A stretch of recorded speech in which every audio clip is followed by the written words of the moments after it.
Okay, and I think I'm live. So this is my first live stream, and I'm just really happy to do this. I started this a little bit early, 10 minutes early, just to kind of work out the kinks. Obviously, I've tested this to the hilt, but you never know what happens. And also just to make my nerves a little bit less. So, if there's some music playing in the background, if it's too loud, let me know. Obviously, let me know if you can hear me. If you can't hear me right now, that won't be very useful because you won't know that I've said this. But if you're watching, it'd be really good if you could just check in and say hi, just so that I know that you can hear me. Yeah, so I haven't got a specific plan for this live stream. I just thought it would be fun to kind of create together and to just have this time together to kind of chat and to be creative without necessarily having a specific goal in mind. I am hoping that I'm going to be okay with the multitasking of chatting to you and also doing some art as well. But that is why I've got the music playing in the background, so that there is still kind of something going on even if I'm not talking, because I might be concentrating. So I've got my sketchbook here. Oh, that's great to know that you can hear me. Thanks, Eloise. I've got my sketchbook here, which I thought I'm gonna just start doing some sketching just to warm up. But first, which is really important, I wanted to decorate this because I've got these two nice stickers on there. That's by Dread Pirate Brie and this is by Bun. And I thought I should put one of my own stickers on here. So I have to just find one that I like. Maybe that one and maybe that one. So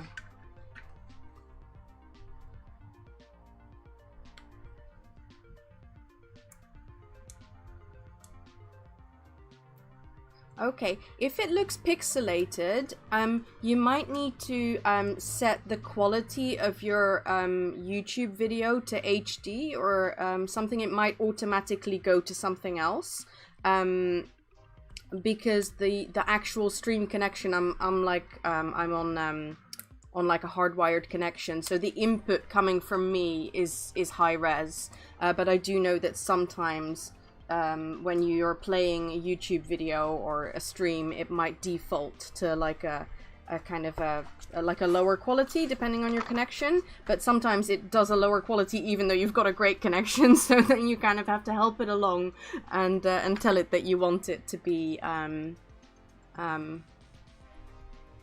okay. It has it. So how do I switch that off?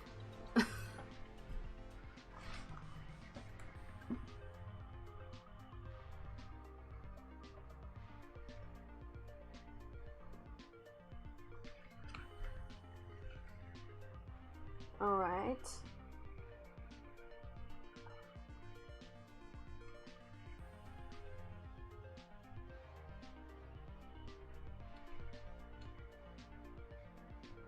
Okay, how about now? I think we're in focus and the red outline should be gone in a few seconds.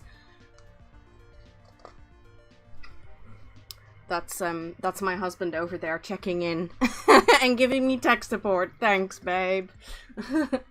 So, hi Sherilyn, thank you for checking into the live stream. It's really cool.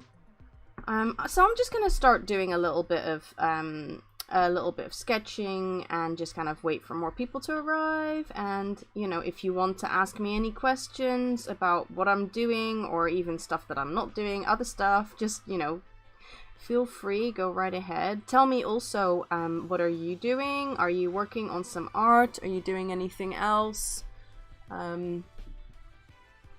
Oh, good. I'm glad. Yes, it's gone for me now as well. I didn't realize. I thought it was just something that I was seeing, but you weren't seeing, you know, like settings on the camera. But yeah, cool. So I figured that out. Thank you very much.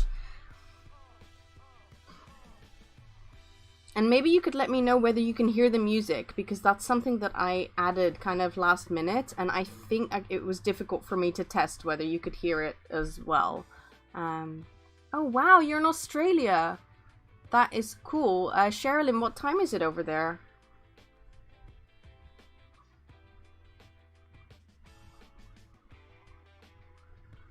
So over here it is 4 o'clock, and Andrew, my husband, has just picked up the kids, which is very good because obviously I'm a bit busy.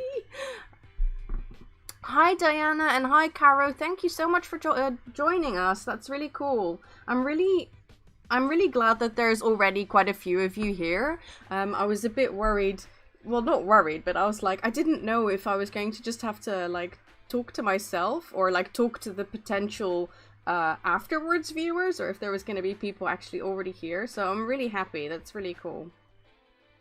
Yeah. So I'm using a Pitt pen at the moment. I'm working in this kind of it's the Moleskine crinkly sketchbook, and I'm kind of navigating what materials I can use in here. Oh wow, 1 AM! That is such dedication, Sherilyn. Hi Tina! Thank you for checking in. I think the red pixels that you can still see are actual red around this, unless you're still seeing the stream from a little bit before, because there is a little bit of delay. But once you're hearing this, there should no longer be any red pixels. Hi Lisa, thank you so much for joining us.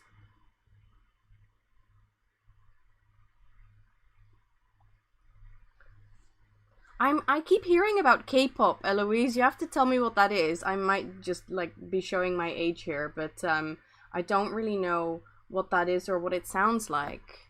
I think the music just stopped. Hang on, let me just find another playlist. That was Chill and Unwind. I wanted something that was a little bit low-key, because I don't want to kind of I don't want it to feel like really too overwhelming. But let me know if at any point it's too loud. I've put it quite low, just so that it is kind of like a background thing. Okay, I'm going to play something called Dinner Time Jazz now, because that's, you know, dinner time jazz. That's just fun. Okay. Okay, cool. So let me know, what are you all working on? What are you doing right now?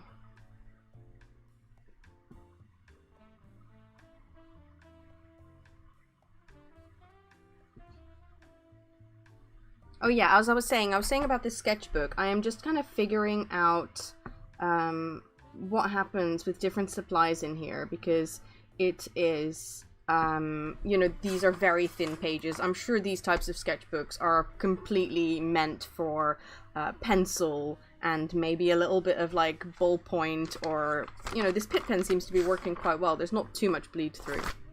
But yeah, so I've been experimenting with my different pens. I tried a little bit of watercolor. There's quite a lot of buckle that goes on. Okay, I'm going to look into K-pop. I'm not going to play any right now, because I need to like understand what it is first. But thank you for explaining it to me. I mean, I really only know Gangnam Style, so that's kind of like how into that I am.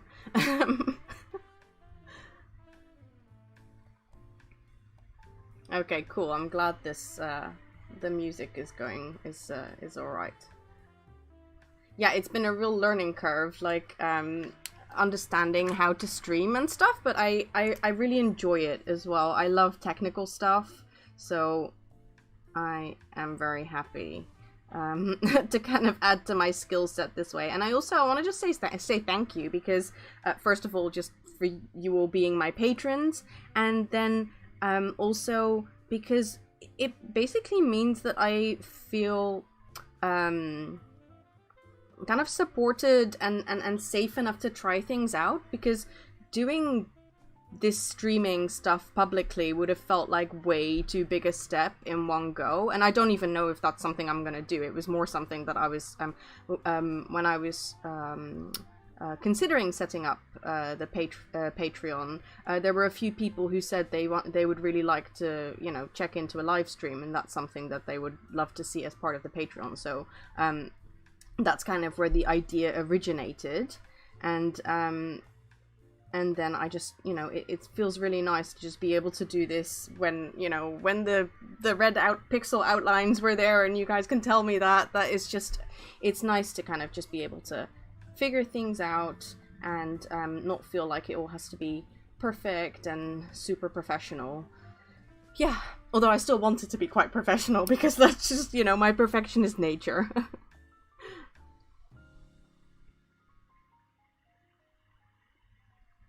Oh, cool, Eloise. I saw your mum posted the all your GCSE art, like your stack of books and stuff. I was really impressed. Like, that is so much that you've done over the last few years. I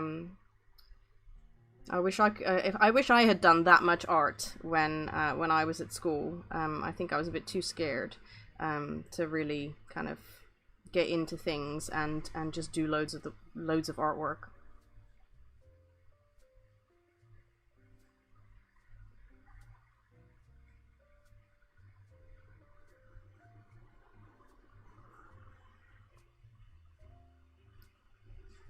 So I'm just sketching right now. And because I'm really wrapping my head around this multitasking of like looking at the chat and sketching at the same time. So I'm actually, my attention is more on the technical side of checking the computer right now than the sketching. And it's actually really interesting because I am literally, my hand is just doing stuff without even thinking about it.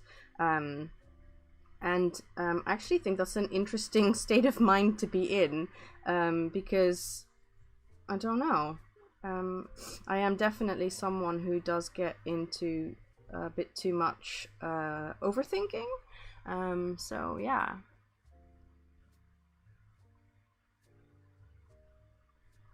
Oh, Sherilyn, I'm so glad that you are happy with the videos that I'm making and that you like them. even the early ones are professional. Yeah, I think that it's one of those things that I do, that when I'm a little bit scared creatively, I just get really into like learning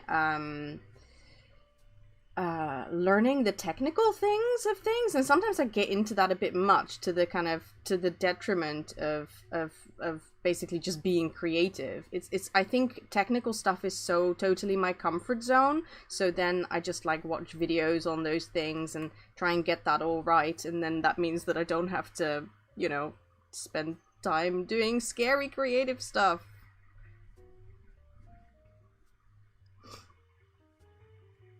Oh, hi, Christelle. I'm so glad you're here.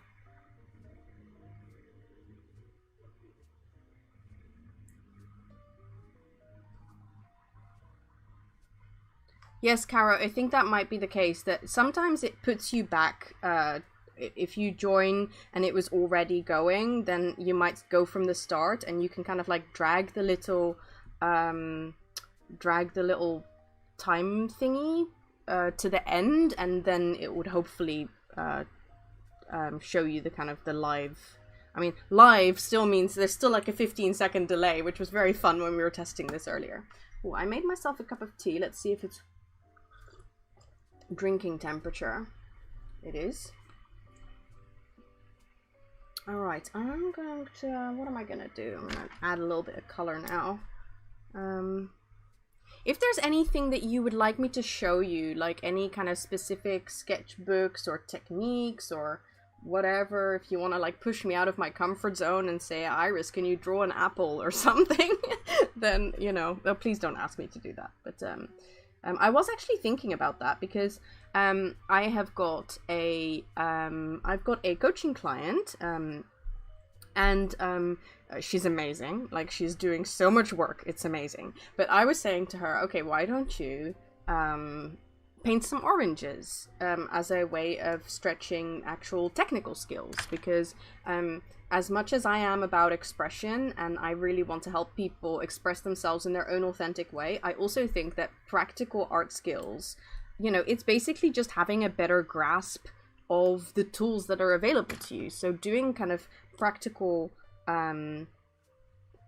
what do you call it, like practical things that make your technique better and that make your eye better, for in terms of like looking at things and seeing what's there, and also being able to, if you have an idea in your head, being able to execute it, because I know that's one of the things that is hardest when you're just starting. It's that I know what I want to draw, I know what I want to paint, but when I try and paint it, it doesn't look like it. So anyway, I was telling her to paint some oranges, and as I was saying this, I was like, okay, I should actually really paint some oranges or whatever, and just to kind of, I don't know, just to stretch and see what happens and just gain more skills. And I sometimes am a little bit too attached, I think, to things fitting into, I don't know, like my style or something, or like what I usually do, and I'm like, oh, you know, I have no interest in drawing or painting realistically. But then I also think that if I do that all the time, then I might be holding myself back. So maybe I should just, you know, paint an orange.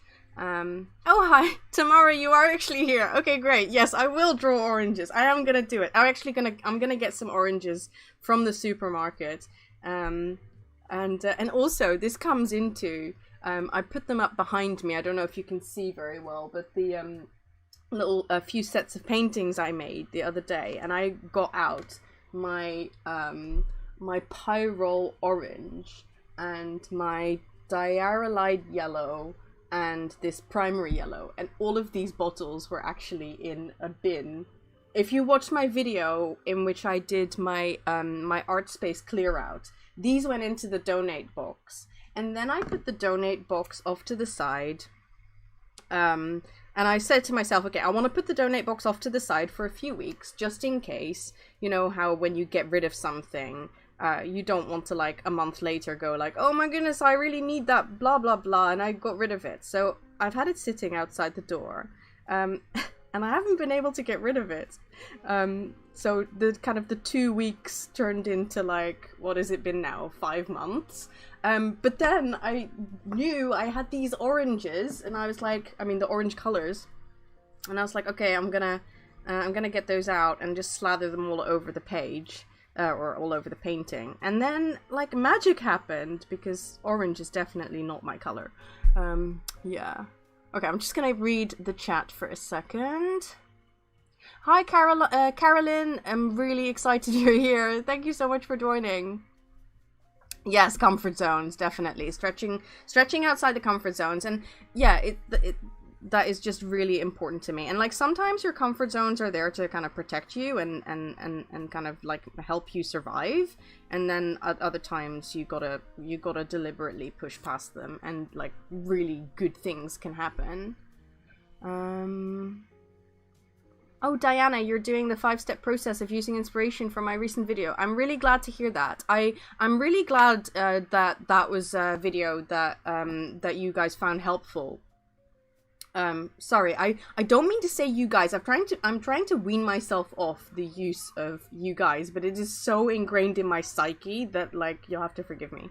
Yeah, so I'm really glad that you all enjoyed that and found that helpful, because I really was trying to think of how can I make it into a kind of a clearly defined process that you can then follow, and kind of, like, take into your own process. So I'm quite excited about that. Hi, Michelle, Nitty Scrapper. I'm so excited. Your comments on my YouTube videos, you crack me up so much. Thank you so much for joining. Right.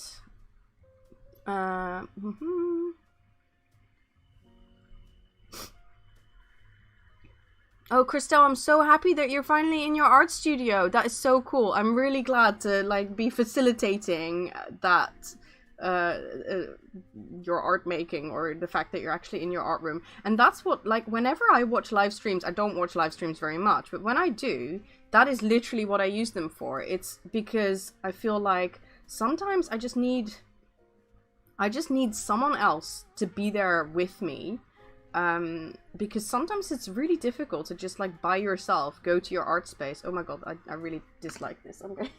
I need to do something else. Yeah, to go there by yourself, and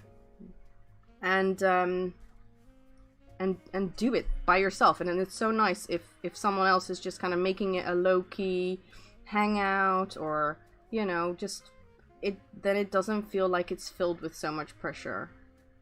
And that's what I have been learning a lot, that sometimes you just have to make things easy for yourself. Especially if you find things hard, then you just have to see if there are ways of making it a little bit easier. Alright, I think I salvaged this.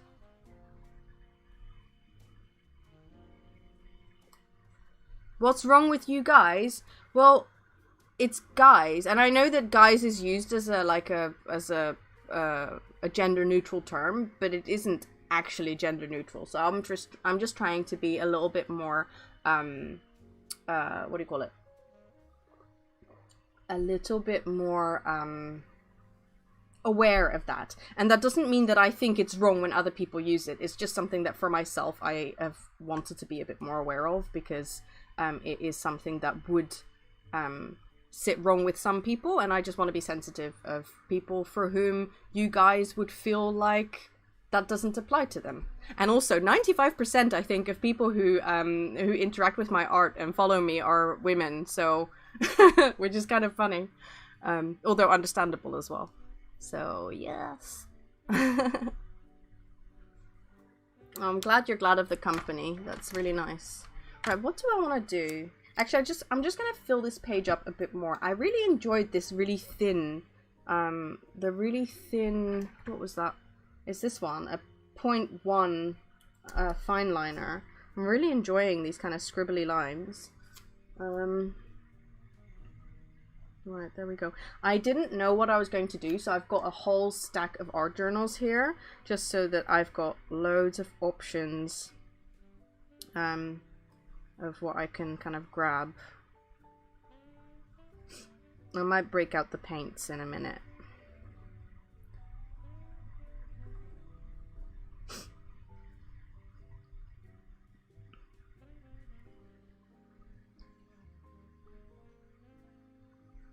Oh, cool, Sherilyn. You're saying that you'd like to see these sketches as stickers. Yeah, that's a great idea, actually. I haven't yet done the stickers for next month. So what's next month? June. Oh my god, that's just insane that it's nearly June. So the Patreon stickers for next month. I'm thinking I want to do something that's big. I want to do probably 2 or 3 big stickers, which I don't think that's going to be something like this, but if you'd like to see these as stickers, which is actually a great idea, maybe like a sticker sheet, like a kind of like a A5 sticker sheet with like lots of sketchy faces. I think that would be quite cool. And I bought some, I haven't unwrapped it yet and I haven't experimented with it yet, but I bought some printable washi paper. I have no idea if it's going to work or if it's going to be in any way viable, but I saw it sold on Amazon and I was like, okay, I have to try that, because I'd love to make washi tape, but at this point in time I just don't feel like I'm ready to start looking at manufacturers and like investing in bulk buying washi, like my own washi tape, because that's what you have to do, you have to bulk buy it. So but yeah, so washi paper, and then I could do, because what I noticed, like I got a Sticky subscription, which I'm very excited about, and they do these, so they do these like washi strips, and they're, I mean, obviously there's foiling on there as well. I wouldn't be able to do that with my printer, but this type of stuff is just like, that's just black ink or toner, so, and then it's kiss cut and you like peel it off of the sticker sheet. So I'd be really interested to try that out. So I've got that on my little to-do list to kind of experiment with that hopefully this week, just to see if that is something that I can include in one of the sticker rewards. Right.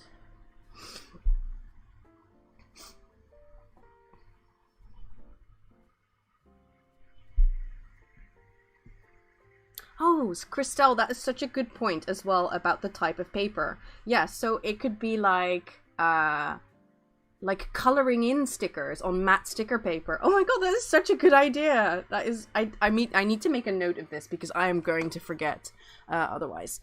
Let me grab a post-it note.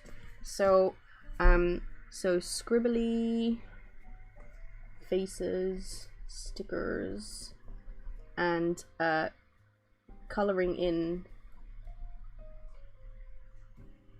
faces or stickers. That is such a good idea. So like black outlines, and then you can color them in yourself. That is so cool. I think that would be really cool. Yeah, so Caro, I got the sticker, the washi sticker paper on Amazon, but I don't know where in the world you are. There are like lots of different sellers on Amazon, and I do think that this didn't come from Amazon direct. This came from a Chinese seller.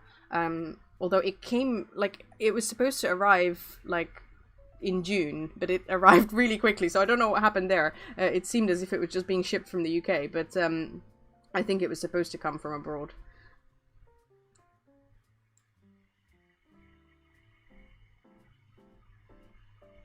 I'm just catching up on your messages. Oh yeah, black and white on washi paper, that would also be a good option. Cool. Yes, I love this kind of overlap between, like, I don't know, like altering art, altering what other people do. I mean, like what I was showing in that video the other day, the copying, no, not the copying, the inspiration without copying, like how you kind of like take other people's ideas and can kind of run away with it and then create something new and original. I think that's really cool.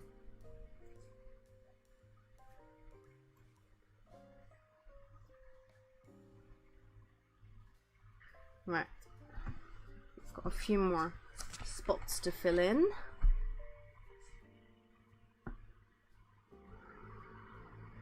Let's do a big eye for a change. You know, I used to draw faces differently than what I do now. Like, what I do now, as you've seen, is I start with the eyes, and then I kind of build the face around it from there. But what I used to do, which I do think gives a different result, is to start with like a kind of oval outline, and then putting the eyes in the middle.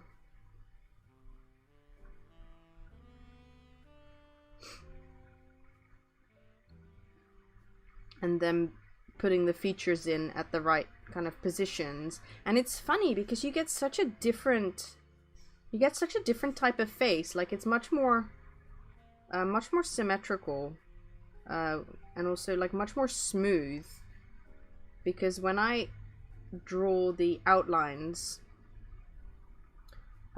after the fact, they become much more wonky than they do if I'm like making that kind of circular motion. It's really interesting. I don't know what I prefer. It's just like I started getting into the habit of just starting with the eyes.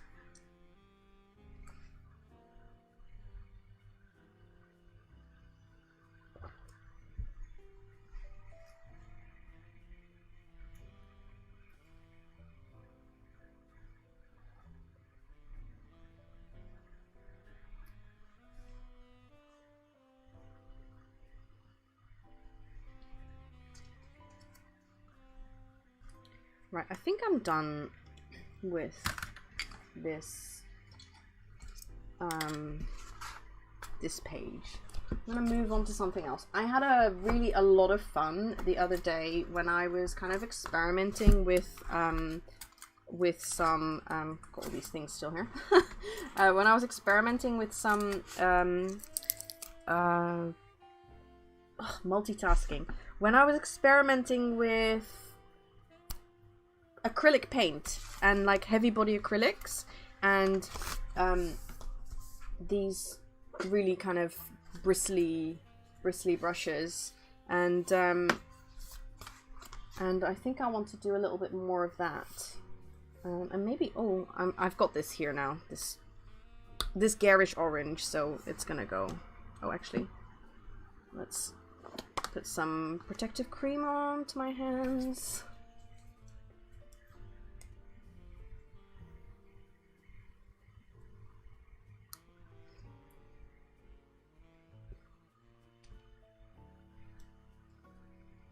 This session is so good because I literally have not sat down to do art. I find it way too easy to deprioritize making art.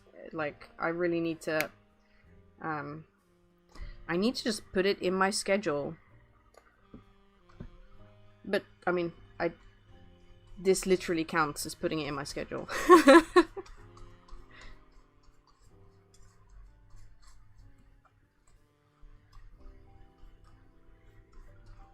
I love dry brushing. It looks so cool.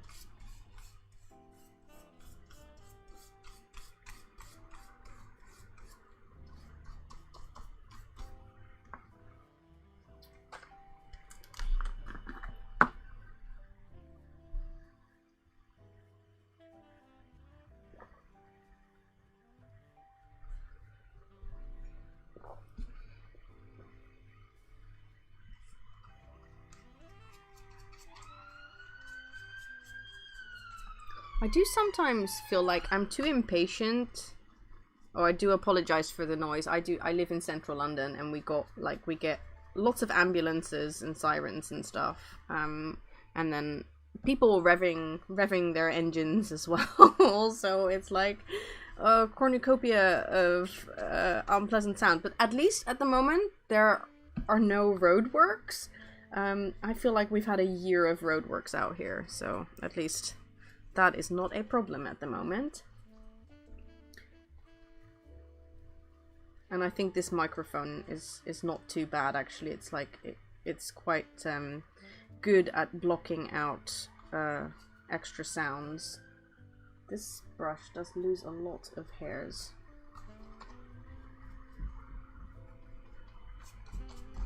Sorry, I think I started a thought about this process and then I didn't finish my sentence. I think I get impatient about things drying, and I don't really want to use my heat tool right now because I don't want to subject you to that sound. But like this kind of texture that you get, you probably can't see it very well because I'm working in white, but the texture that you get from heavy body acrylics with a dry brush is very exciting.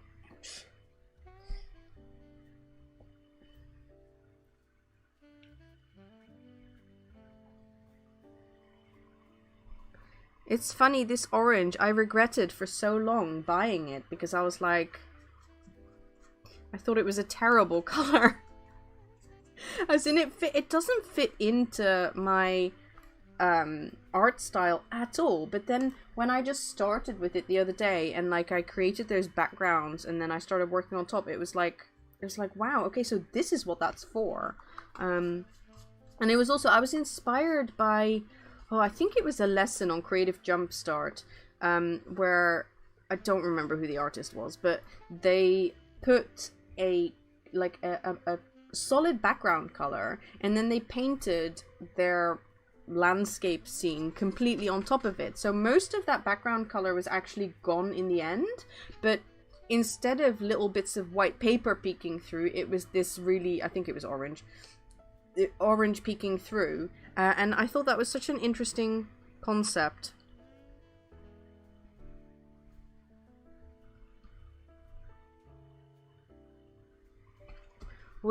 Sharon is asking, would you rather chat whilst recording to a video or be live chatting to us? I can see you taking us out on an art date. Yes, that'd be cool.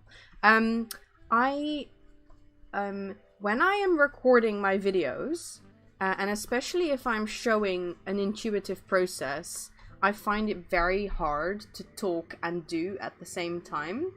Because my process is so about being with myself and my feelings, I actually, when I'm talking and when I'm narrating what I'm doing, it takes me out of that process. So that's why I usually just turn on the camera, record, but don't talk.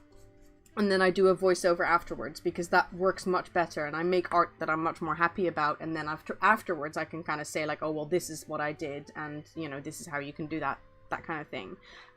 But when it's like live like this, I actually quite enjoy the chatting, because I'm not actually narrating what I'm doing. If I were to have to narrate what I'm doing, that would be much harder for me. And yeah, like, I did actually toy with the idea of creating a video of like an art date in London, but like a produced video rather than a live one, where I kind of wanted to go around London and do art outside and visit a gallery and stuff like that. But that would be quite a involved video to produce and to plan and to record and stuff like that. So it's kind of like, it's a little bit on the back burner at the moment, because yeah, just because of the amount of time that it would take, and also I wouldn't need my husband's help for it to do it. I could do it by myself, but it would be so much easier to do it together. So I have to, like, you know, I have to ask him if he wants to do that with me. Because it's like filming yourself in public with, you know, you can use a tripod. When I'm vlogging and if I'm in the park, you know, I put my camera somewhere and I like walk off and stuff, and it's all doable, but it's just like, it's quite time consuming.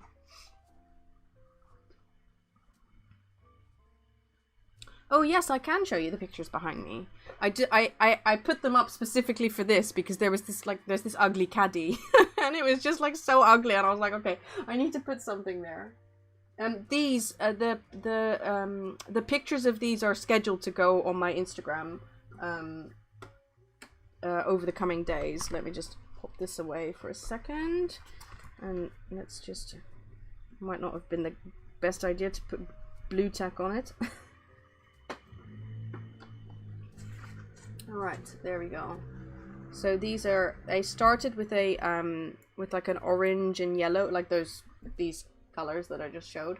Started with that background, and then once that was dry, I just kind of went in with, I think it must have been charcoal or like a what do you call it, a Stabilo oil pencil, and then just started doing my thing on top.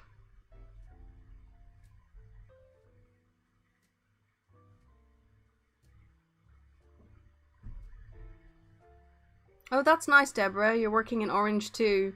I'm glad, like, I've enjoyed the outpouring of like support for orange after talking about it the other day. Also, I always think, like, do I secretly not like orange because I'm Dutch and orange is like the national color, and like everything is orange on King's Day or like Queen's Day when I was little, and I don't know if it's like a subconscious like rejecting of my home culture. Eloise says, Mum says, can you go to see Du Buffet? Is that how it's pronounced? I don't know what that is. You'll have to explain it to me.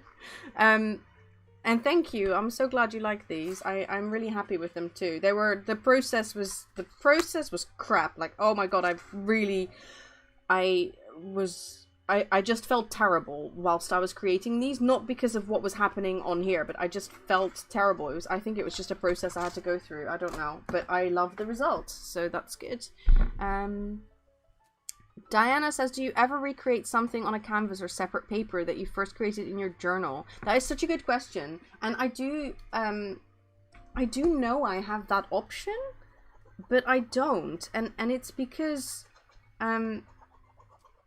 I mean, I get inspired by my own work, and I might take elements from my own work and do it again somewhere else. But what I've noticed is that if I, let's say, let's give an example of something, like, I don't know. Let's find a good example now. I'm not finding. Okay, so let's take this. I really like this. But if I were to try and recreate this on canvas, all I'd be doing would be copying myself. And then, even though I might be able to achieve this result again, I wouldn't enjoy the process because it would just be kind of ticking boxes. And because to me it's so important that I both enjoy the process, although it doesn't always happen, but I do want to kind of, like, I do kind of aim to be with the process as an actual part, like, element of what it is to make art. And also because I feel like it is meaningful, like the process is meaningful. What comes up either on the page or in my feelings or whatever, I feel like that is meaningful. And if I were just copying myself, I think it would be harder to connect to that sense of, you know, letting things come up that are coming up. I mean, maybe it's just an excuse. Maybe I should just try it, to be honest.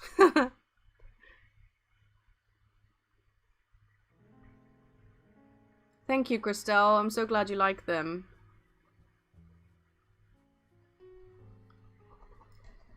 I know, right? I need to embrace the orange. I need to embrace my heritage, my culture, and the orange.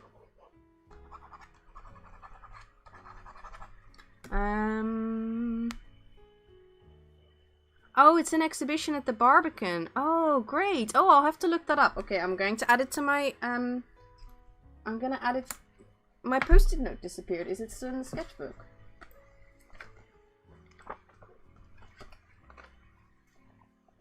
Where did the post-it note go? Oh, it's on the floor. Okay. Alright. This is going on the post-it note.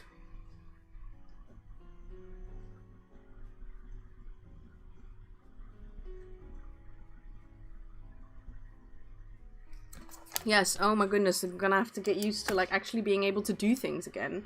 And actually, like, being able to go to art exhibitions, which will be interesting. Right, what am I doing? I'm not really doing anything. I'm just kind of, like, experimenting. I think that's just kind of what I want to do. I want to have a little go at just playing with texture.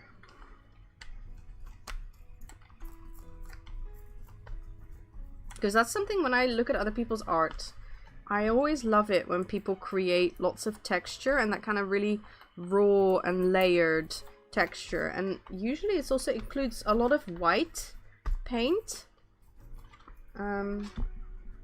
So I just think it's nice to just experiment.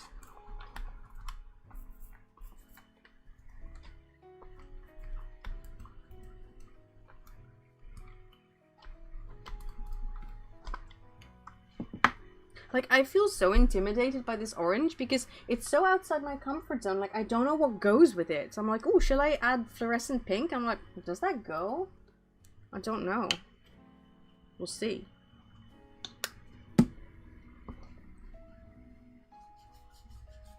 I mean, it doesn't not go. Kinda doesn't go.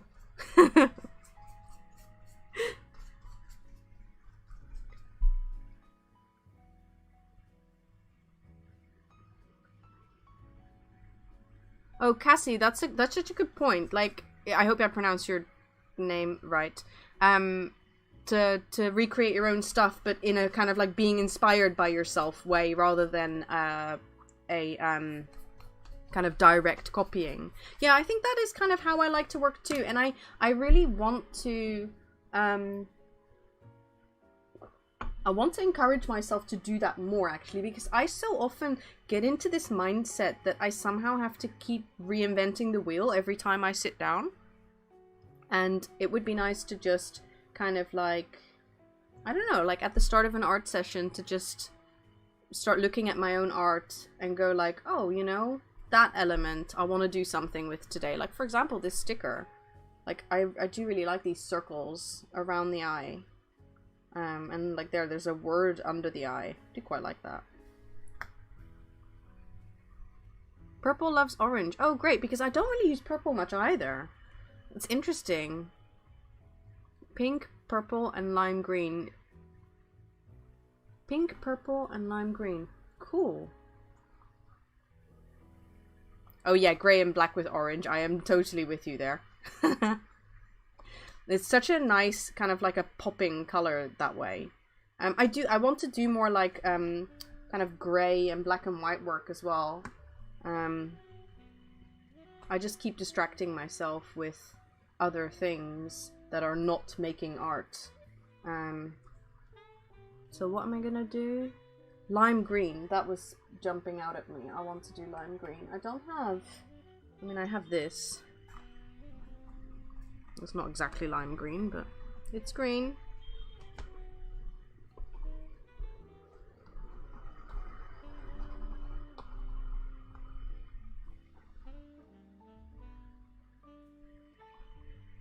Yeah, Sherilyn, I love grunge as well. I just, like, it's my favorite. It's actually why I thought initially that I wouldn't be very happy working in that sketchbook, because the sketchbook isn't really a place for grunge. It's like, it's a place for sketching. But I have actually enjoyed it, and I found that it's kind of come into my practice a little bit. Just kind of like what I was saying in that video about it taking inspiration, that what did I say again? I'm gonna check my notes so I can quote myself. I said what you like will stick. Like, the things that you like will just stick in your mind. And then obviously there's also the sketchbook to just go back to and remind yourself. Ah, these brush bristles coming out.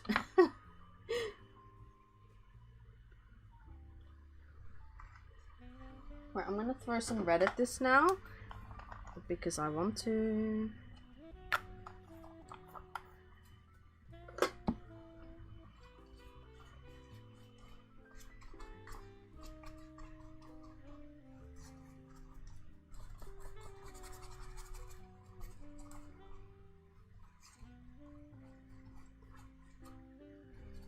Oh, that's the paper going.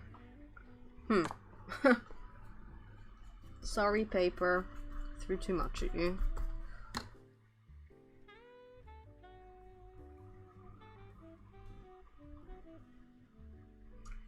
I do have...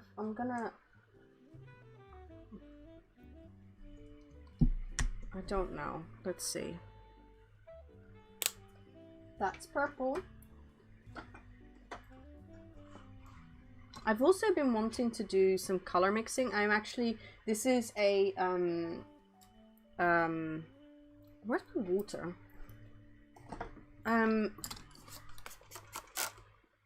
I want to... I can't multitask. I can't do this and talk at the same time. I have to be really careful with this because I don't want to get like purple splatters all over my microphone and stuff. I'm planning a video painting my own color wheel, because that's really something that I've been wanting to do anyway, and I also think it'll be really good as a video to to kind of like experiment together about how that works. So that is definitely something I am working on. I mean, in my head so far, but I'm going to be actually doing it. So mixing colors and painting a color wheel, because I do think that all the color work that I have done in the past, which has always been because I've taken a course, because it's never the thing that I do myself. All the color work I've done in the past has been so helpful in terms of just, you know, technical knowledge and adding to your kind of technical knowledge toolkit. So I think that making a video will be great motivation for me to actually finally do that.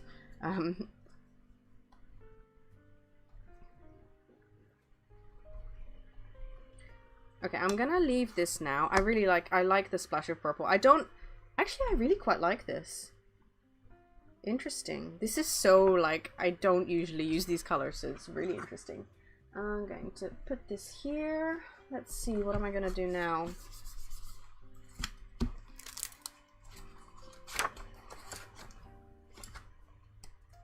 I don't know. Maybe I'm gonna do a bit of I'm gonna do a bit of sketching in here, see what happens. I do think that my space holds me back a little bit, because it's like I don't have space to look at things whilst I'm working. Yeah.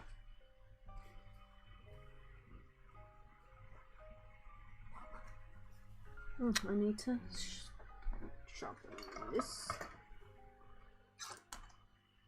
I've moved loads of stuff out of the way because my computer's on my desk, but now I don't know. I've misplaced. Oh, there it is. It's my little my pencil sharpener debris.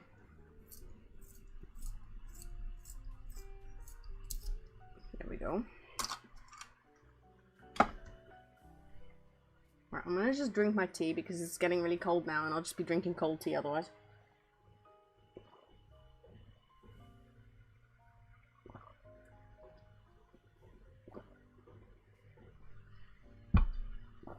Yeah, this page is mega textured. I have no idea when I did this or why I did this. But that's nice in a way, because now I have this this ready-made non-blank page on which I can let me just grab my water. I'm gonna exchange that for my tea cup.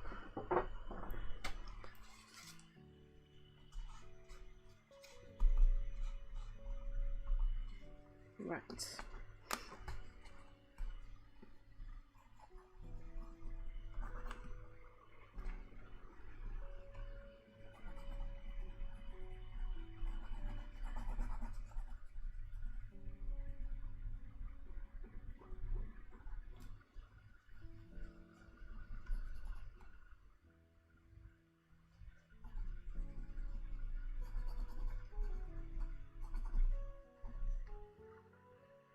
No, that doesn't make sense. Well, never mind.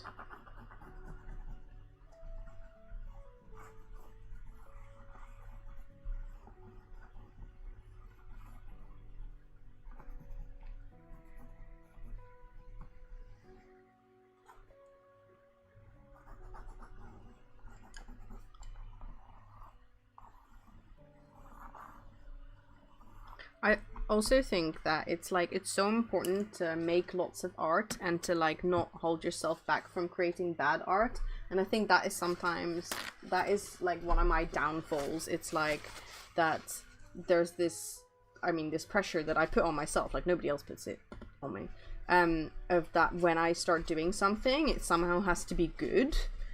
Even if it's only like as good as what I've done before, but it can definitely not be worse, because that would feel bad, and that is such, like, that is such an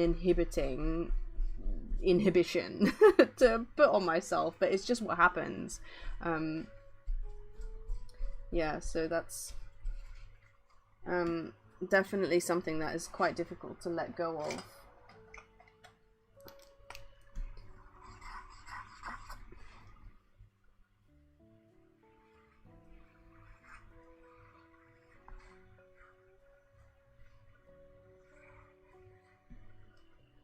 I have to say, I'm really liking this music. It feels really like nice and relaxed, like thoughtful.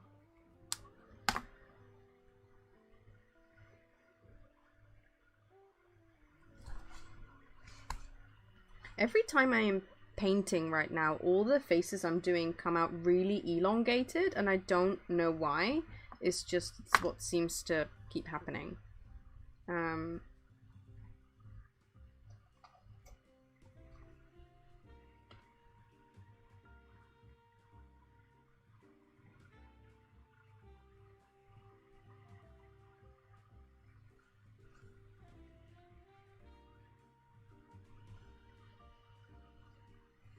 It's like I have the technical knowledge to not make them elongated. It's just, it just keeps happening.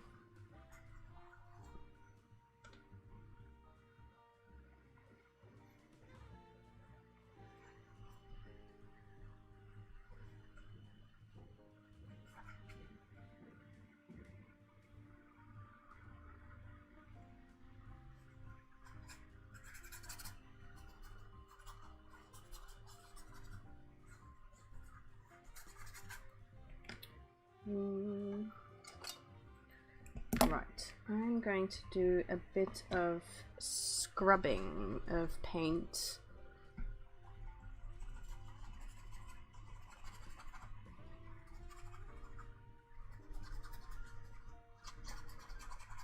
And I always find, like, I make my best work when I just start going over what I've already done and when I'm not so attached. But it's like, it's always difficult. It's like I never get less attached. It's interesting.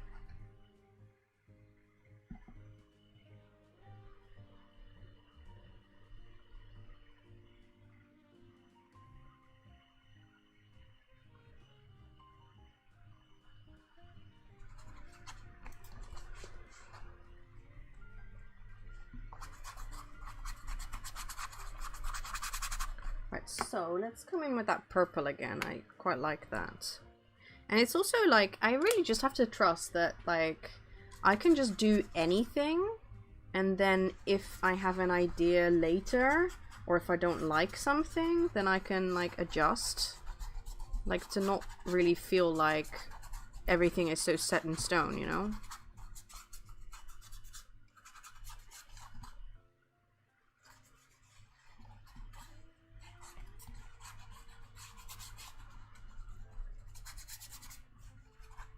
Because, like, if you feel like, I was discussing straitjackets earlier with my, like, emotional straitjackets.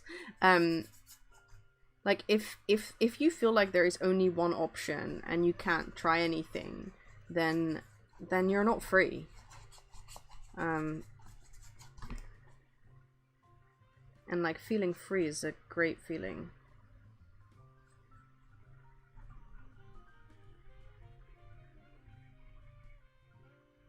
Oh, I'm so glad you find that encouraging, Caro. Yeah, I tend to talk about the things that I struggle with the most, really, because I always feel like sharing that is helpful. And also, I hate it when people simplify things that are hard. Like, it's like when you hear people say, like, oh, just be not attached and just let go and, like, it doesn't matter. It's like, yeah, sure, that's easy to say, but it's harder to do. And so even though you might know that letting go and being not precious and not attached and just going over things will not have disastrous results and might actually be good, but knowing it and feeling it are two different things. Scrubbing paint. Oh, that's so good. Can you hear the scrubby brush sound? I don't know. Like, I don't know what the microphone picks up. That's really funny. Yeah, I do quite like the scrubby brush sound too, Michelle. I do. It doesn't give me. It's not ASMR vibes for me. It's like music and speech that does that to me more. But yeah, I know what you mean. I do love that kind of the dry brushy sound. The purple, what is it? What is the purple? Where are we? This is Golden Fluid Acrylic Permanent Violet Dark. I got into these, like, golden fluid acrylics a lot when I first started painting, and then at a certain point I splurged and I got, like, a few of these bottles, and then I literally never used them because I don't, you know, I got much more into, like, heavy body acrylics rather than the fluid acrylics, but I do like to break them out sometimes and can have a little play.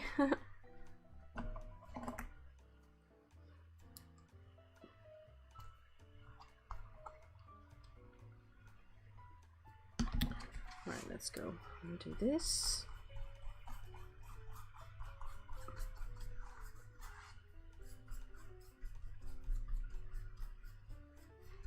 This paint really stinks. It's the Winsor Newton. Has a really interesting, weird smell.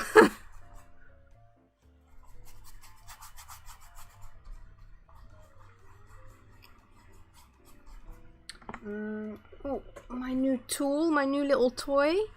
It's like hardware store. I was really interested.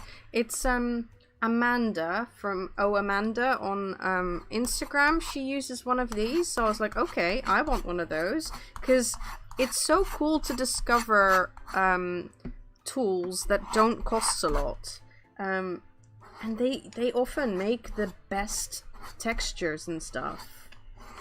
This is cool. I like it.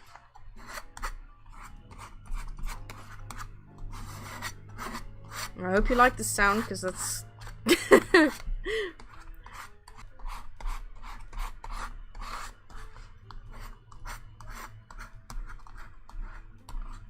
This is nice. I am actually feeling more relaxed than I had anticipated, so thank you for being chill.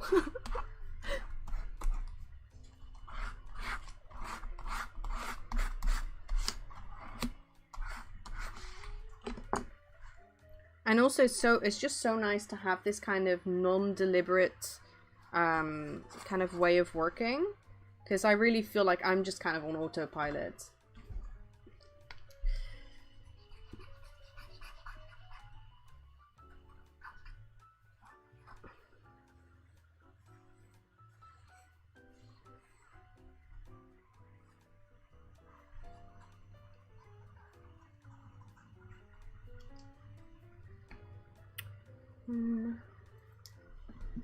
Always trying to, like, I really love these pens. They're the Molotov, is that how you pronounce it? Paint pens. But I'm always really, like, conscious of the fact that I ruin them. Oh, but the other day I was at the art shop and they sell replacement nibs for them, and I had these two white ones. So I've got I had this white 2mm tip one, and then I've got this see, this one is just like totally borked. It's the 1mm like bullet tip, I think. It doesn't say, extra fine. And so, like, you can see, it's literally, the tip is gone. It's like stuck in the cap. And they sell replacement nibs or tips for these.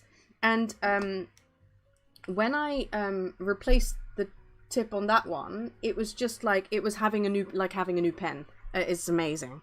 So like, they charge a ridiculous amount for them, for those new tips, but it was worth it, because it's like, it's given my pen a new lease of life, which is really cool. And that makes them, I don't know if they do that, if the Poscas have that too, but I don't know, I want to write something there, but I don't know what. That's also something that I notice when I do art, and I am talking to someone, or if I am recording and talking to the camera, I don't have any words come up, because like, my word mind is busy with the talking and not with the words that might come up if I'm working by myself.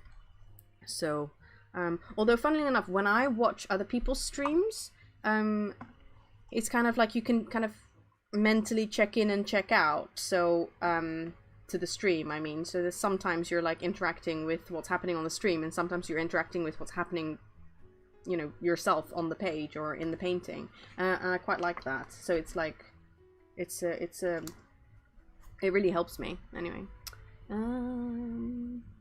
art date, right? Art date. I don't know. It was a bit too on the nose for me, I think, but maybe. Okay, I will take that suggestion, and I will.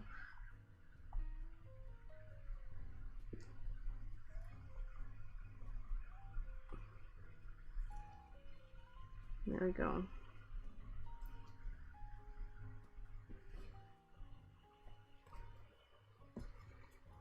Okay, cool. I'm going to go and do a bit of that.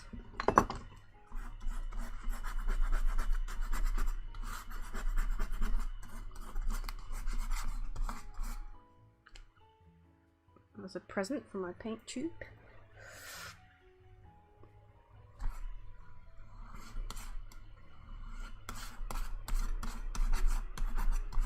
God, this really transformed this.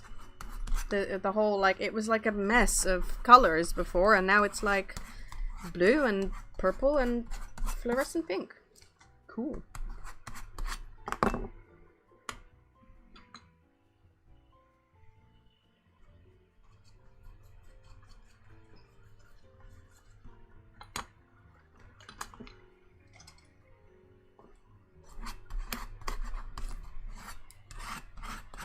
This paper.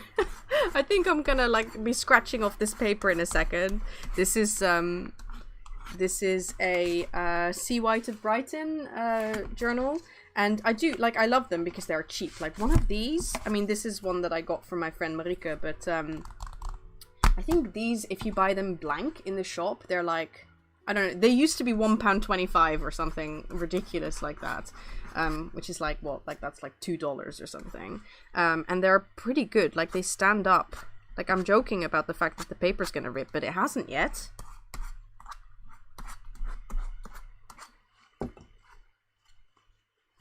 I know, these colors are working out really nicely, aren't they? Like and like I said, I'm working really intuitively because half my mind is like on the talking and the chat, and it's so interesting.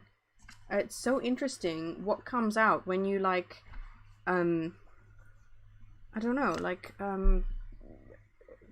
change up what's happening with your consciousness, I guess. The dinner time jazz just finished, so I am just going to go back to the beginning of that playlist because I enjoyed it, and I don't want to spend time finding something else. Alright, back to the chat.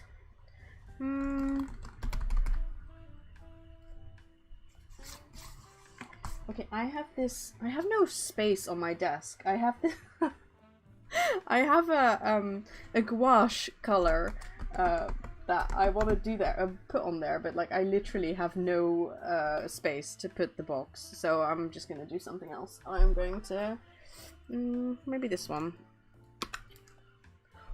This is the Liquitex acrylic gouache, which is completely clogged. Why?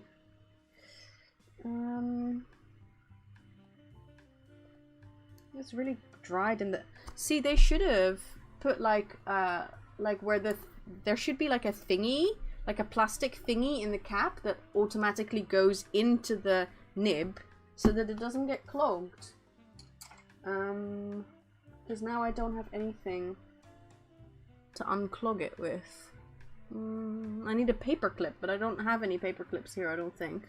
Alright, never mind. We're just gonna not do that then. So what I'll do instead is just use a pencil. That's a cool texture as well then.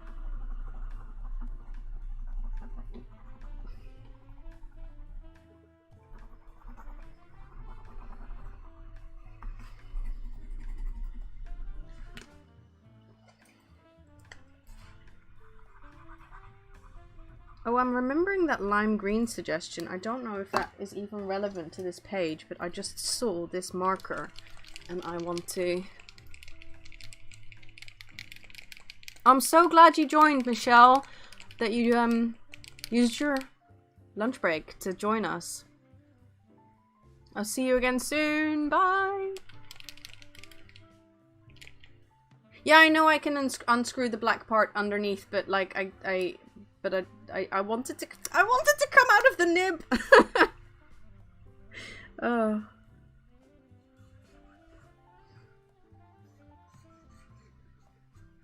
Like, I disagree with the fact that the nib is clogged. It's a matter of principle. Oh, this is cool. This color. What? Yes, lime green and this purple. That's really cool. I really like this.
think I want to move on from this now. No, actually, you know, I just had an idea. I want to add some scribbly writing. But scribbly writing here in the background or scribbly writing in the hair? I think in the background. So this is usually my favorite way of kind of like adding intuitive writing by just kind of scribbling. But right now I'm probably just going to write the words that I'm saying because like I haven't like I really need to be kind of like more with myself and my thoughts if I want to kind of do meaningful writing.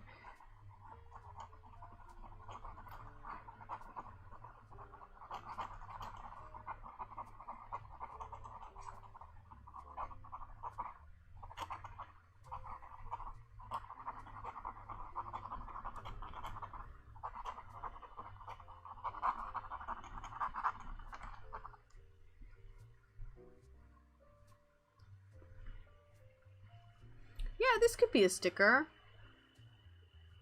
I really like, oh god, this is all stuck together again with the blue tack. I like the doing stickers on Patreon because it gives me like a like a kick up the backside, I guess, to just make more stickers and not be so super precious about it and just make them and then worry about other stuff later. Where is my thingy?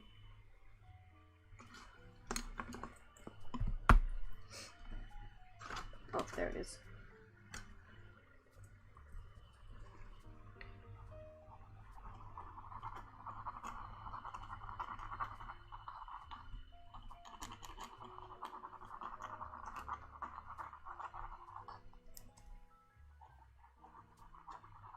And yeah, because I got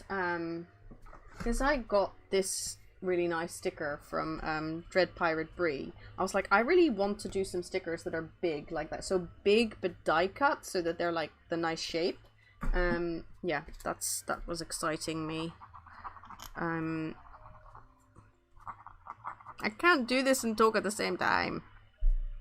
Brain cannot do it. Because that was not actually words, that was just scribble. I'm not actually writing words now.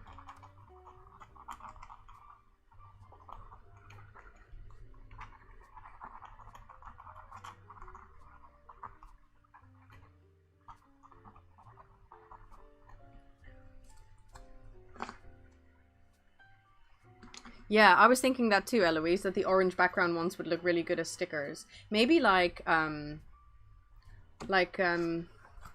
with rounded corners, or just basically, okay, so I have an idea. They could be kind of like cut out like that, and then they could be like printed to the edges, so that they could be die cut, but without like, so where the instead of it being white on the edges, it would be orange, like the bleed would be orange. That would be really cool.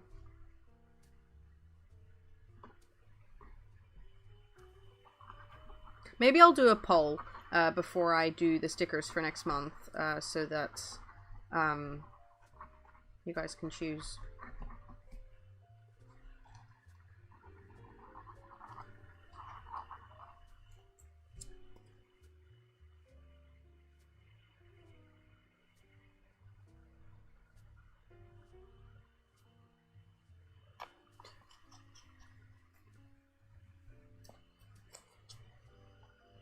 I'm glad you like that idea, Christelle.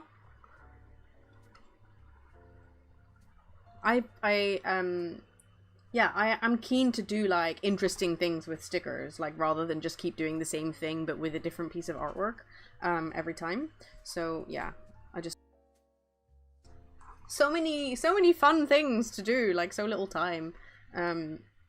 What is this? This is not the right one. This one.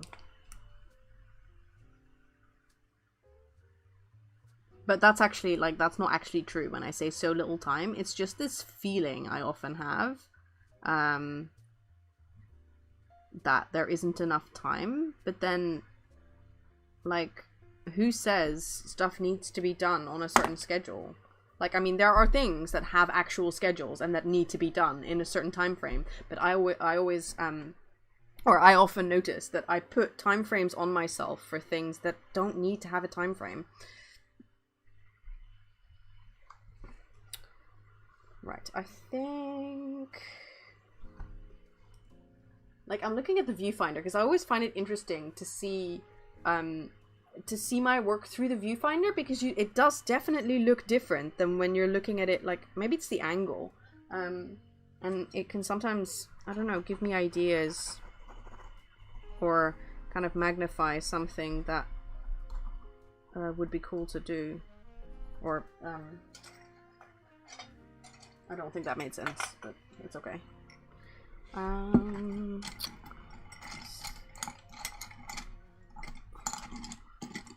am looking for this one.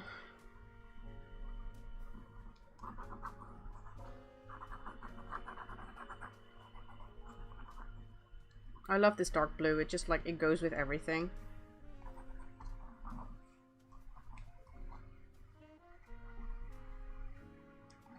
And then I recently bought these really dark ones. So this is a Payne's Grey and this is Dark Indigo, and I'm enjoying those too.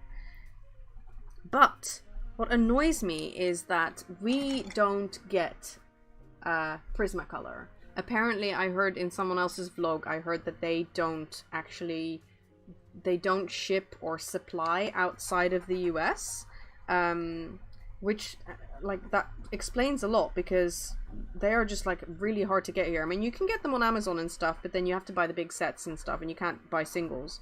And these are the Polychromos from Faber-Castell, and the colors are great, but I love the texture of the Prismacolor.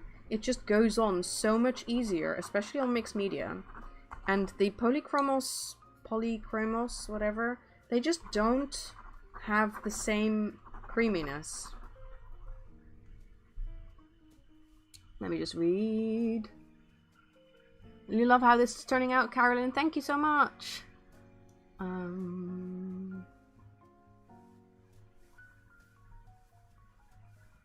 Yeah, Christelle, I have decided, like, to not do daily tasks, because it's like some stuff needs to be done daily, but then you'll probably remember anyway, and other stuff, it's like it will just get done. Like, oh my god, you can't see how much laundry is there.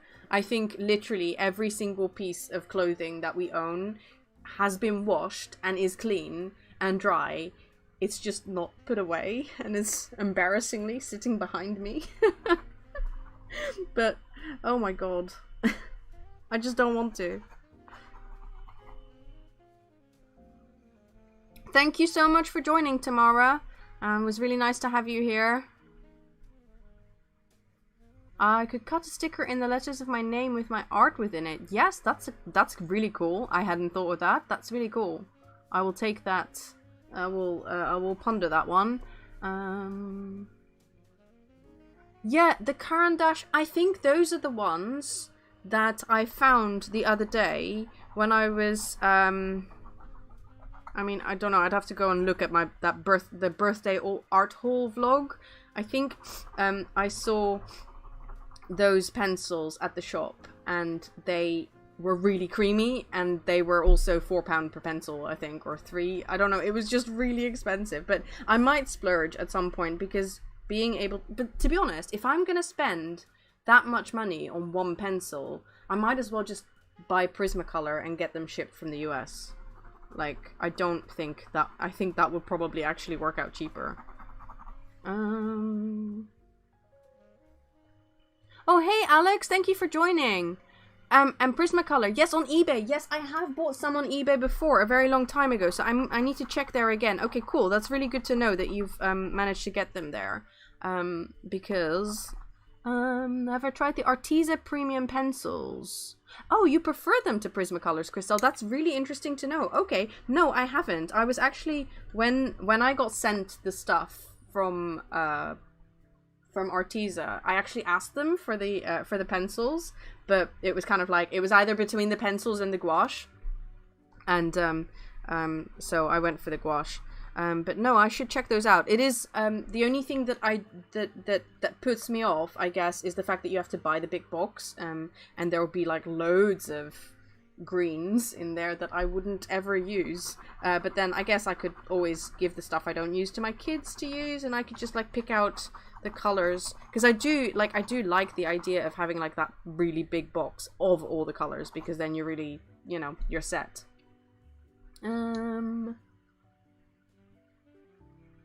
Yeah, who wants to do laundry, right? Just like, yeah. No comments. Ugh, laundry. The Derwent Lightfast pencils. No, I haven't tried those. Or maybe those are the ones I was thinking of. They could have been the Derwent, or they could have been the Caran d'Ache. I just remember they were very pricey. And, do I? It's like I go to the art shop and I try all the pencils, and then I'm never satisfied because I just want them to be Prismacolor. So I think I should just get them rather than try and find something that that fits the bill. Actually, this one, it must be the creaminess between them must also depend on the color, because this one goes on quite well.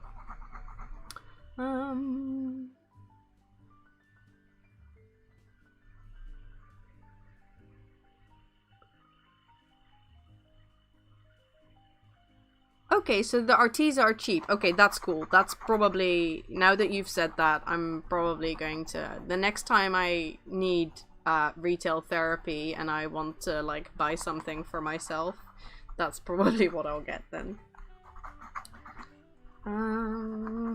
Not that I have any space for anything else in my art space, but that's okay.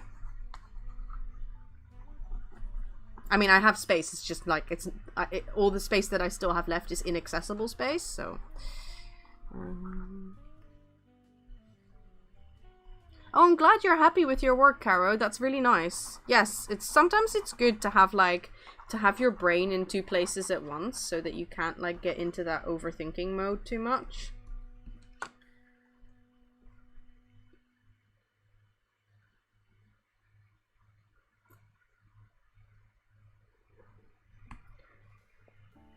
Oh, thanks, Alex. Yes, I like that too, actually, that like adding details that you don't really notice, they don't really, you'd think they wouldn't make a difference, but they do. And then they make the piece look finished in the end, like it makes it look kind of cared for.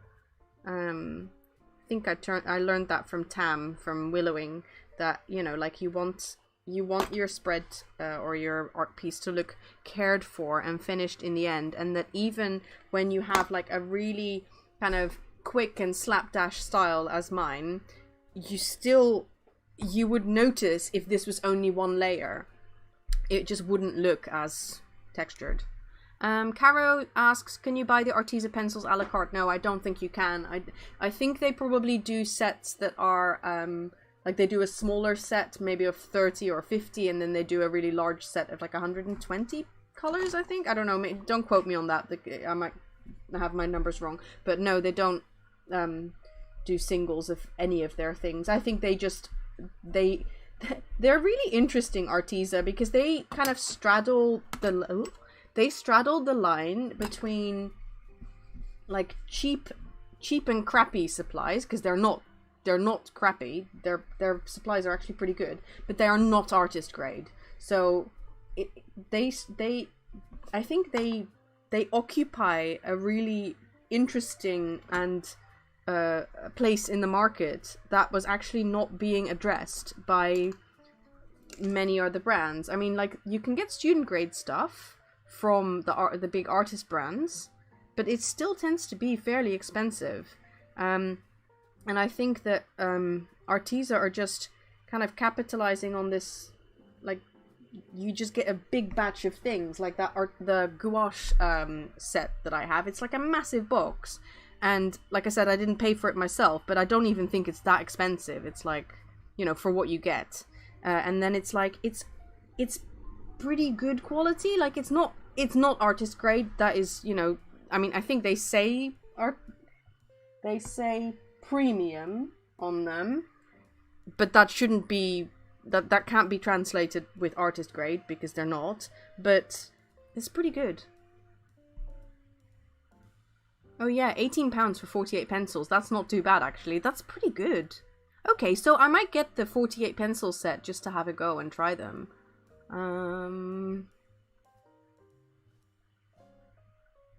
Yeah, I agree, Caro. I have the same thing about, like, having all the colors. That's why I have this really random selection of colored pencils, where I've just, like, whenever I go to the art shop, I will buy, like, a color that speaks to me, but I usually already have an idea of a color that I want to try. And so I've got loads of reds. Like, I've got literally, like, I've got all the red pencils, and then, like, occasionally I've gotten some other colors, like, you know, the lime green was really speaking to me, and then a pink, but, like, this is the only pink that I have. Oh no, actually I do have this one, but this one is one that I bought ages ago, for when I was doing a course, so it wasn't even deliberate. And then I have other ones as well, but they're not in my main set. They're like kind of skin tone colors, that like browns and kind of blush colors, salmon, that kind of stuff, which I don't really use. Although that would be interesting. Yeah, like I dread to think of a colored pencil set that has loads of greens and oranges, and then I'll just, although actually, having said that, after these, I'm like, I think I might be in the market for a orange pencil, because I did buy this one the other day, and I like the idea of using that one.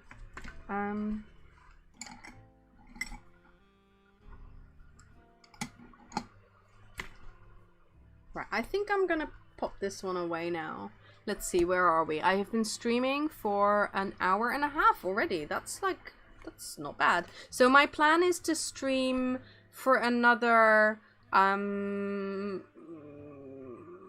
don't know, for at least another 15 minutes at least, and then I'll probably see how I feel after about 15 minutes. So I'm gonna just, is this dry? I'm gonna pop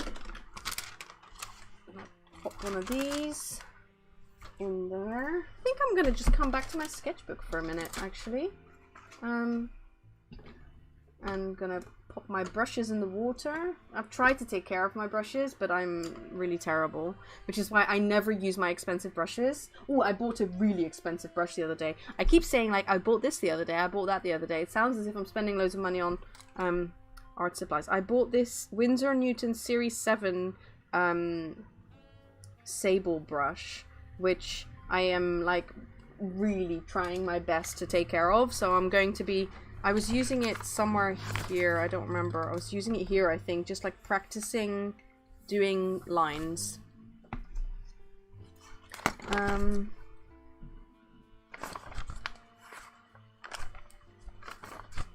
So what do I want to do? Let's use some of the supplies that I've got here.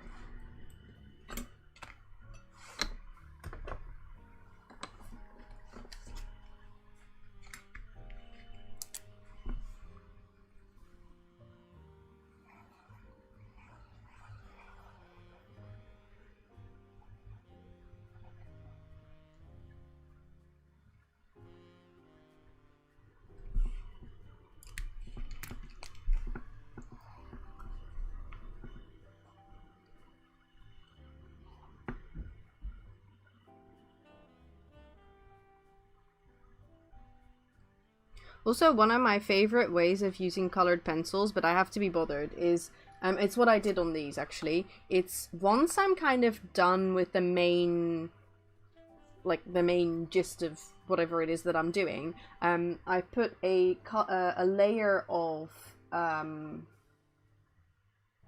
a layer of clear gesso on it, and then let it dry, and then I come in with the colored pencils, in which case it no longer matters whether they're creamy or not, because they go on much more easily on the really textured surface. And then, yeah, you get these really nice kind of almost crayon-like textures of colored pencil. So I really do like that, but when I'm being a little bit lazy, I don't. And I just try and get the colored pencils to work on the regular mixed media background.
I do love about this sketchbook how, like, it keeps stuff so simple.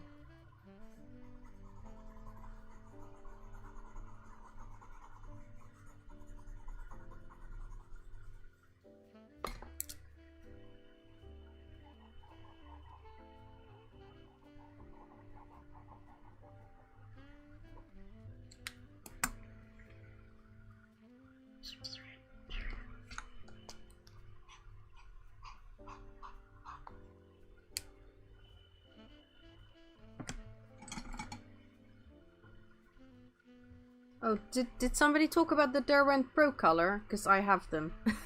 Is that what we were talking about? Oh, Derwent Lightfast. Okay, so no, these must be different ones. And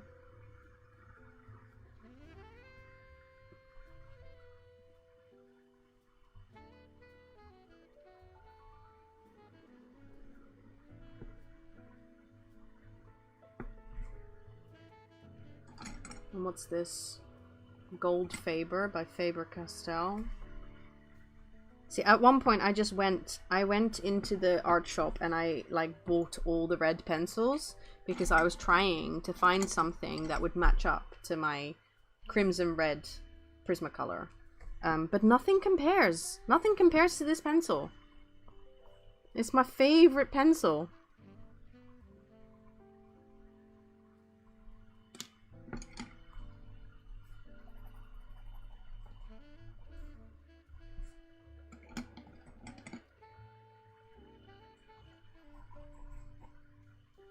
This has got acrylic all over it.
I think this is another one of those pencils that I bought for a course and then never ended up using.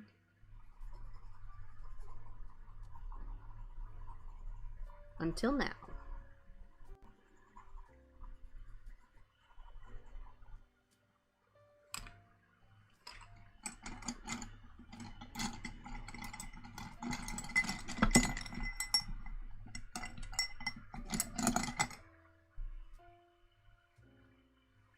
Oh, I hope you will, Christelle, use some red. It's funny because red used to be like notoriously absent in my work. Like, I didn't use red. I used a lot of pink. This was like 5 years ago or whatever.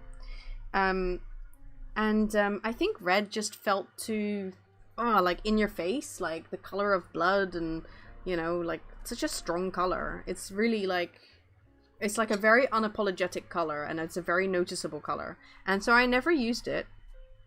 And then I think that I was noticing that. I was like possibly slightly scared of red. And I started, I think my gateway drug in terms of red was this the Ara acrylic cadmium red deep, because my friend Marika, she really loves this one, and it's the cadmium containing one, which is obviously, it's both dangerous and expensive, I really love this one, and it is the only red, because I have a cadmium free red deep here from Liquitex, but it is much more pinky, and like, which is nice in and of itself, but when you want that real red, and it's like a red that it doesn't lean towards where are we going on the, it doesn't lean towards purple, and it also doesn't lean towards orange, so I really like that red. It feels, it's like, it's, I don't know, it I really love it.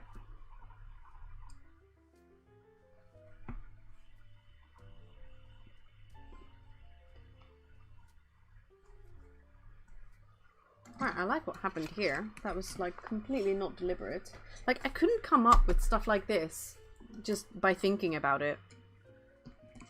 I love that in a way about like our brains, that stuff can come up just by doing it. And that isn't about skill so much. I mean, it's a little bit about skill, but it's mostly just about daring.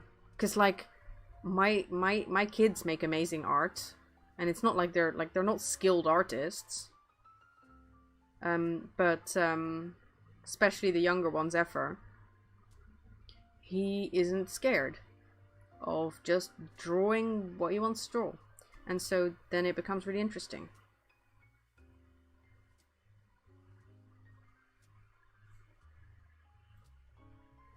Just like looking around the corner just to see if they're not listening at the door. Which would be okay if they were.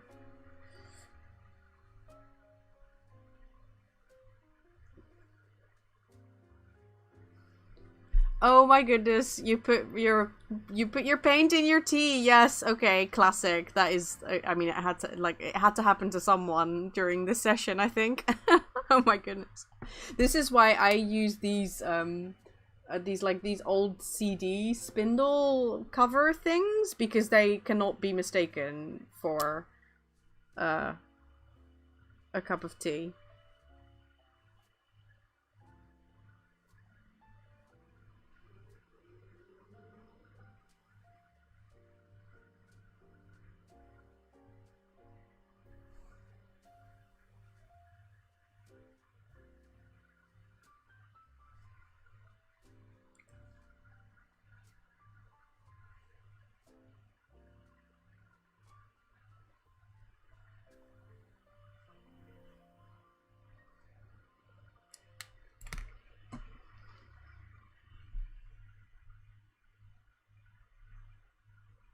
Oh my goodness, springs for legs. Eloise, that is so cool. I really like that.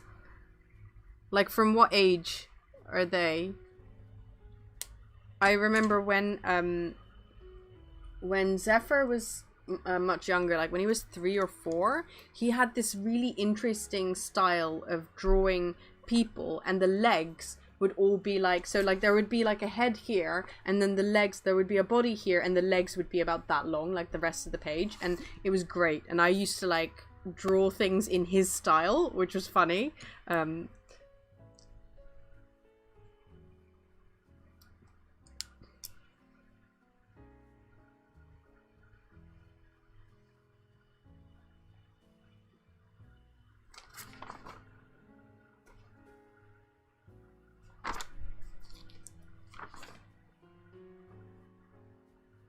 There is some bleed through there.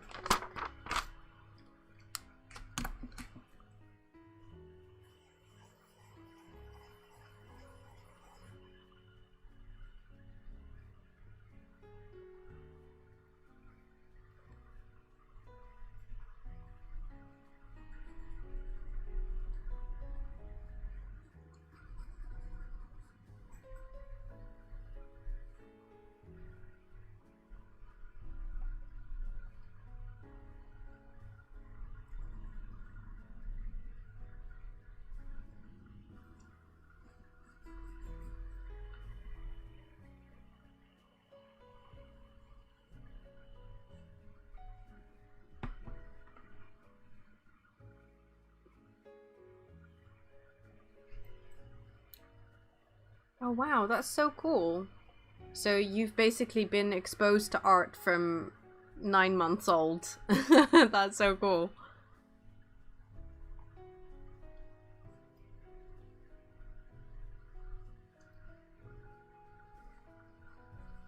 And also stuck with it, which is quite like that's quite admirable, because I did notice that, like, with my kids, that, you know, as soon as this phase kind of sets in of where they start noticing the world around them, and also they start noticing that other people have thoughts about them, it can be really inhibiting. And I think that's something that's hard to unlearn. I mean, I don't think we ever unlearn it, to be honest. It's just something that is a reality, and then we still make art in spite of it.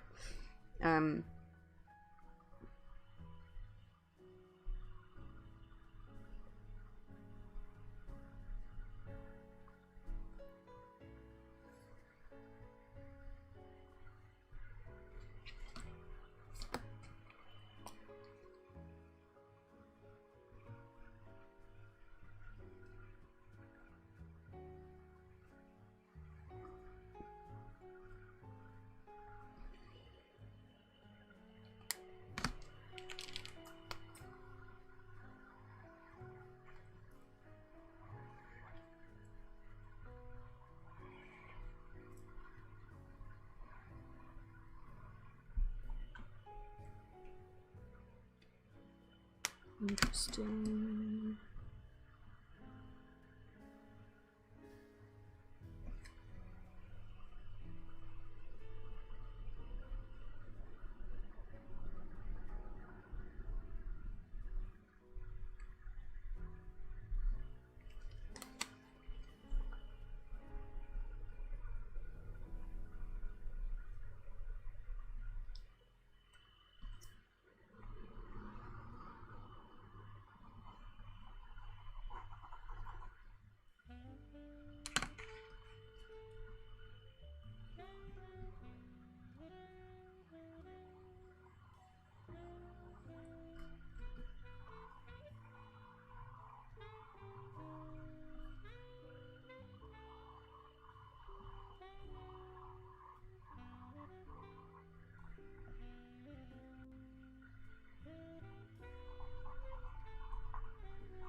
That is so nice, Eloise, that you inspire each other. That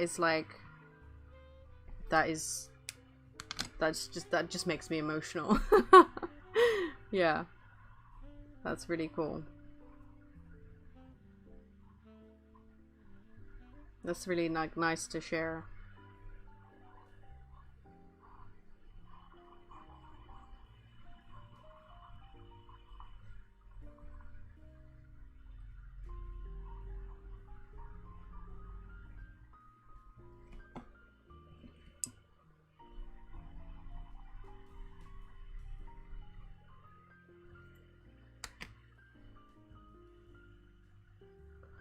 Oh, thank you for coming to hang out, Caro. I'm not planning to do something like this again. Like, I've really enjoyed this, and it's been okay with the technical side of things. I'm not gonna promise anything right now, but I am toying with the idea of making it like maybe a monthly thing is too often to commit to, but like maybe like a like once every 2 months thing. So yes, like I definitely have plans to do this again. So and it's really good to know that you've enjoyed it. That's really cool.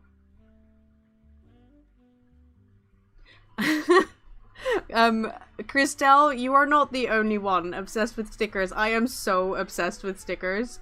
Um, I I just like I sometimes I go on Etsy and I'm like I want to buy stickers for myself, but then I will see stickers that remind me of friends, and then I end up buying stickers for friends, and it's like, yeah. So love stickers.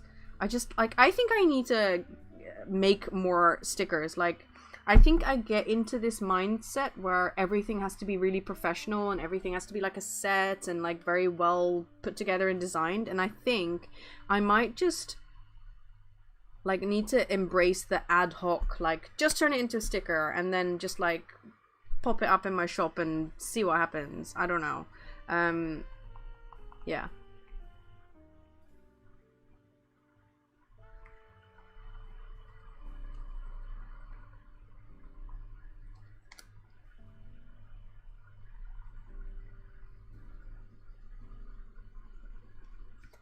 I just need to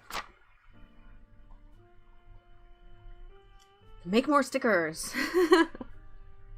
You can also just like obviously I've got a sticker cutting machine and stuff, and I've got printer, but like you can also just like draw or paint on sticker paper, I guess. That would work. Like making one-off stickers. That'd be quite cool.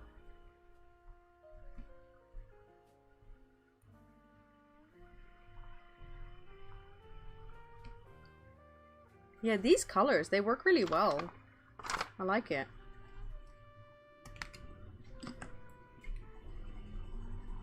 This might... there's like bleed through from the other page, so this might require a bit of photoshopping to clean it up, but like I said before, I'm not intimidated by technical things. I get too much into technical things and neglect my art.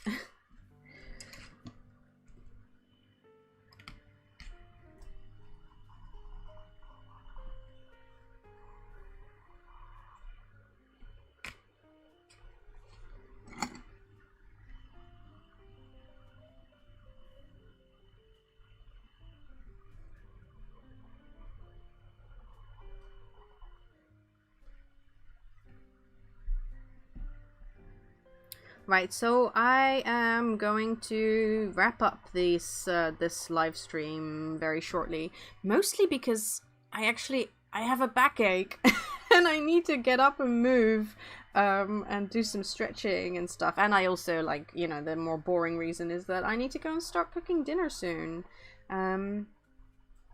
So yeah, this has been... Oh, Sherilyn, I hear you. Like, it's so funny because I know people struggle with tech, and I definitely don't struggle with tech. So it's always like interesting to remember that tech is a thing that a lot of people struggle with, because it's a bit of a blind spot for me. Although I am tech support for, you know, I'm tech support for my husband. I'm tech support for my aunt.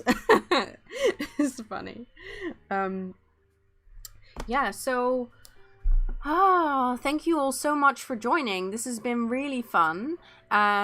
If you are catching this on the replay, I hope you enjoyed it, and I hope this was some nice kind of creative time. Christelle, thank you so much. I really am so glad to hear that you had a good time and that you enjoyed it.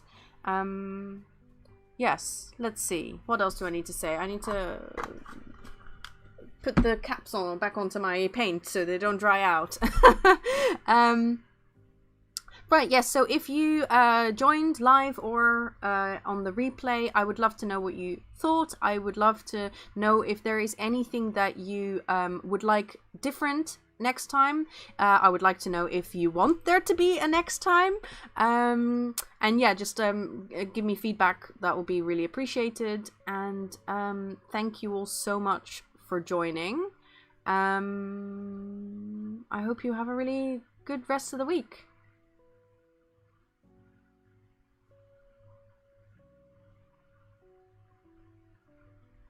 Thanks, Eloise. I'm so glad you enjoyed it. Thanks, Ali. Thank you, Deborah, Tina. Bye, Sherilyn, Carolyn. Oh, I always get confused about Carolyn, Caroline pronunciation, but I hope I did it right. Thanks, Natasha, for checking in. I'm so glad you were here. Wow, 5 paintings! Oh my goodness, you were on fire! Thanks for checking into the stream, Cassie. Alright, see you all next time. I hope I'm going to do this correctly.